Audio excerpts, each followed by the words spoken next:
The Asari can be considered one of the most iconic races in the Mass Effect universe. From their unusually attractive looks to their grasp on biotics, this species is one of the most powerful in the Milky Way galaxy. Now let's start off talking about the biology of the Asari. While the Asari don't actually have a need for gender in their society, most of them, however, still refer to themselves in the feminine pronouns. They hold a matriarchal society, which is shown in their use of titles such as Huntress and Matriarch.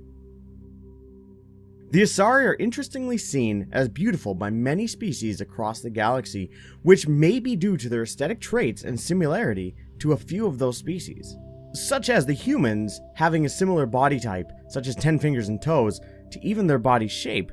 The Solarians, however, might see an attractiveness in the skin color of the Asari, being that it is blue or purple, similar to what you see in an amphibian race.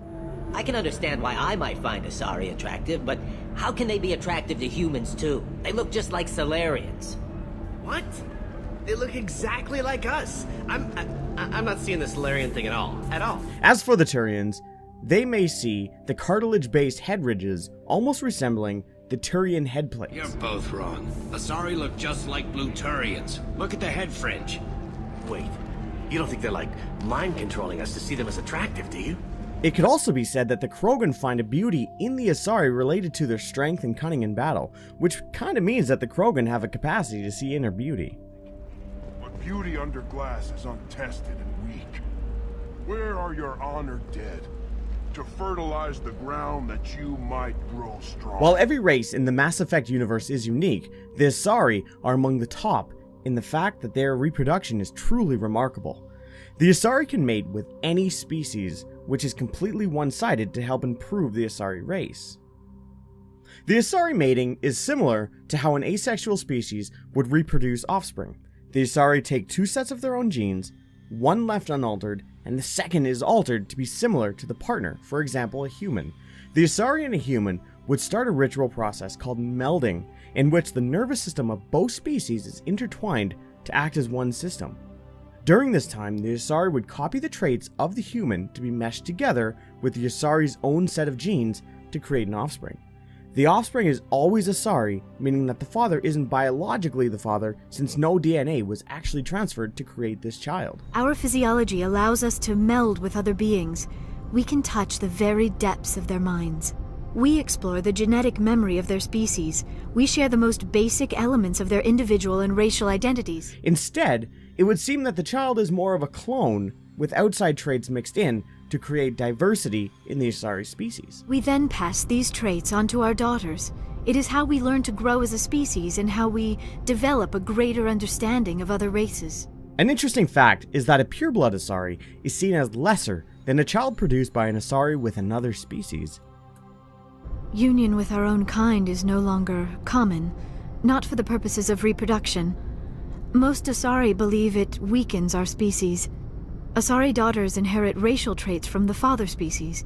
If both parents are Asari, then nothing has been gained, or so conventional wisdom would hold. It is also this mating of purebloods that have also created the Ardat Yakshi, a term meaning demon of the night winds. She is an Ardat Yakshi. It is a term from a dead Asari dialect. It means demon of the night winds. Diversity is one of the best ways to ensure strong offspring, introducing new traits from around the globe, or in this case, across the galaxy.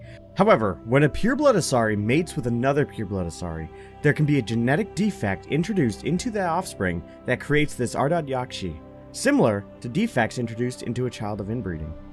When an Ardat Yakshi mate, instead of melding with their partner's nervous system, they completely overload it, causing the partner to die, while also causing the Asari to become smarter, stronger, and just all around better. When she mates with you, there is no gentle melding of nervous systems. She overpowers yours, burns it out, hemorrhages your brain.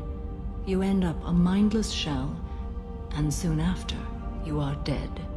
Now, this might not sound like too much of a problem, except the afflicted Asari are compelled to mate. Their urge to feed can be powerful.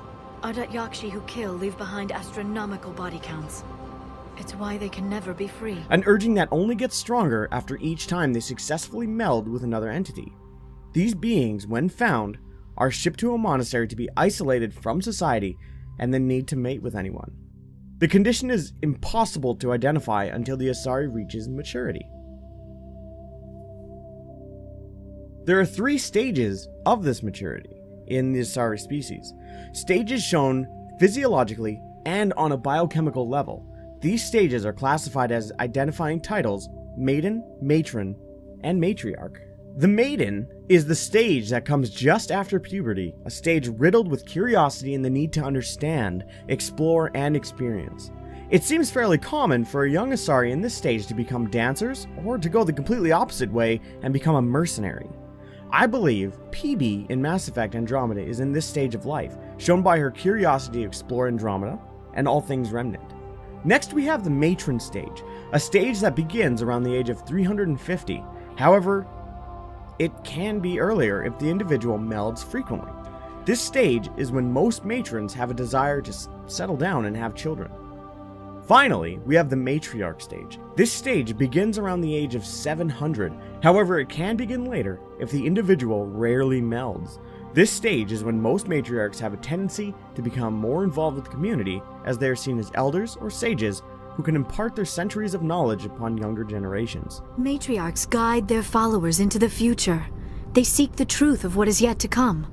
Maybe that's why I became so interested in the secrets of the past. Now we know about the basics of Asari biology. Let's move into their history and culture. The Asari are from a planet known as Thessia, a planet rich in a material called Element Zero, which is used to generate mass effect fields as well as empower biotics, which is the reason behind the Asari being so adept at using these biotics.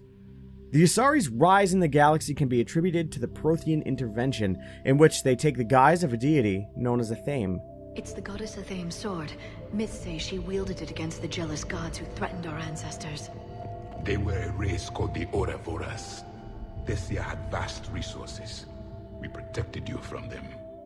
It was in this way that the Protheans could hasten the Asari's rise to intergalactic travel, as well as genetically altering the Asari to be even more adept with biotics. The Protheans have also intervened when an asteroid was on a collision course with Thessia. What's this? The goddess Athame's shield. Legends say she used it to protect Thessia when the heavens grew angry. Our ancestors were probably misinterpreting a meteor shower. It was an asteroid strike. We deflected it.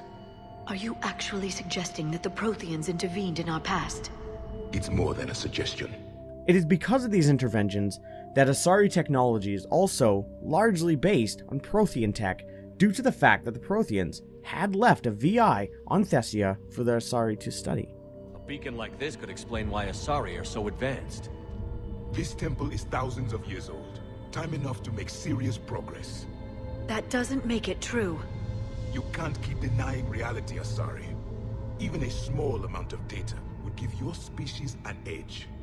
Or are you insulted that your government didn't involve you? It is because of the Protheans that the Asari quickly became the most powerful race in the galaxy, which in turn led to the Asaris finding the Citadel and populating it. Later on, the Solarians came into the picture and joined forces with the Asari to create the Citadel Council, which is a very interesting pairing considering the Asaris last for centuries and the Solarians decades. The Asari are truly a very interesting race to look at in the Mass Effect universe, and I hope you enjoyed this episode. If you have any fun facts about the Asari, leave them in the comments, as well as which species you'd like to see in the next video from the Mass Effect universe. Take care, guys.